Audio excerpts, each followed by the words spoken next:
जदयू के बाहुबली विधायक पप्पू पांडे की मुश्किलें बढ़ गई हैं। जी हां, पप्पू पांडे जो कुचायकोट विधानसभा क्षेत्र से जनता दल यूनाइटेड के टिकट पर वर्ष 2025 में चुनाव जीते थे, उन्हें लेकर के आज कोर्ट का बड़ा फैसला आया है। नमस्कार, मैं हूं प्रियदर्शन और आप देख रहे हैं न्यूज फॉर नेशन। और जदयू यानी कि बिहार के पूर्व मुख्यमंत्री और जदयू के राष्ट्रीय अध्यक्ष नीतीश कुमार की पार्टी, जिसके एक बाहुबली विधायक के तौर पर पप्पू पांडे की पहचान है और गोपालगंज जिले के कुचायकोट विधानसभा क्षेत्र में वर्ष 2025 में इन्होंने बड़ी जीत हासिल की थी, तो उन्हीं पप्पू पांडे को लेकर के अब एमपी एमएलए कोर्ट का बड़ा फैसला आया है। तो दरअसल ये फैसला जो आया है, अगर आप इस पर गौर करेंगे तो यह फैसला 7 साल पुराने एक फायरिंग केस के मामले से जुड़ा है, जिसमें पप्पू पांडे की मुश्किलें बढ़ गई हैं और एमपी एमएलए कोर्ट ने इस मामले में आरोप तय कर दिया है। दरअसल अमरेंद्र कुमार पांडे उर्फ पप्पू पांडे, जो कई किस्म के अलग अलग आरोपों से पहले भी घिरे रहे हैं, तो इनको लेकर के यह मामला करीब 7 साल पुराना है। इसमें इनके खिलाफ जो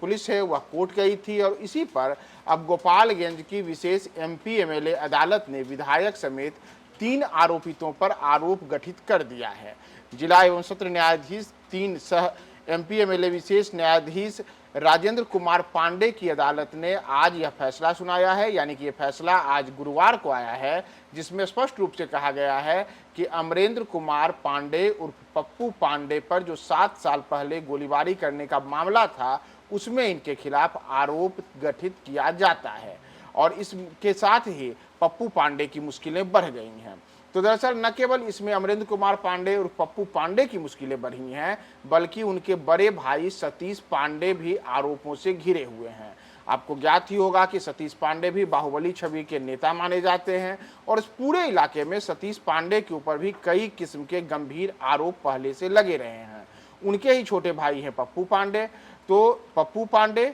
सतीश पांडे और साथ ही साथ जो जिला परिषद के अध्यक्ष और उनके भतीजे हैं मुकेश पांडे, इनको भी इस मामले में आज एमपी एमएलए कोर्ट ने आरोप गठित करने का लेकर के फैसला दिया है।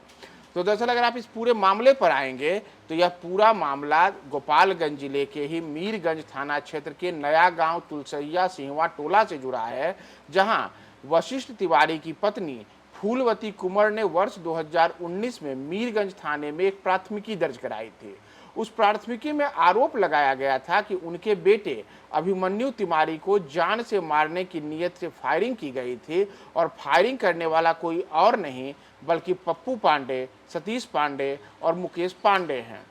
यानी कि जहां पप्पू पांडे और सतीश पांडे ये दोनों भाई हैं, तो वही इन दोनों के ही भतीजे हैं मुकेश पांडे। तो इन सब को लेकर के तब फूलमती कुंवर ने आरोप लगाया था कि इन लोगों ने उनके बेटे अभिमन्यु तिवारी को जान से मारने की नीयत से फायरिंग की थी। पुलिस ने मामले की जांच के बाद तीनों आरोपितों के खिलाफ आरोप पत्र न्यायालय में दाखिल किया था और इसी को लेकर के अब कोर्ट का जो फैसला आया है, उसमें कोर्ट ने सुनवाई के दौरान आरोप गठन करने की पूरी प्रक्रिया को लेकर के बताया है कि इनके खिलाफ आरोप गठित होगा। तो पप्पू पांडे जो पहले से ही कई अन्य मामलों में आरोपित रहे हैं, उनके खिलाफ पहले भी कई ऐसे मामले आए हैं जिन मामलों को लेकर के उनके खिलाफ पुलिसिया दबिश बनी है और साथ ही साथ उनकी दबंगई को लेकर की जो चर्चा है वह अक्सर होते रहती है। तो पप्पू पांडे, सतीश पांडे और उनके भतीजे मुकेश पांडे, इन तीनों को लेकर के बड़ी मुश्किल बढ़ी है और गोपालगंज के कुचायकोट से विधायक पप्पू पांडे को लेकर के अब आरोप गठित करने का मामला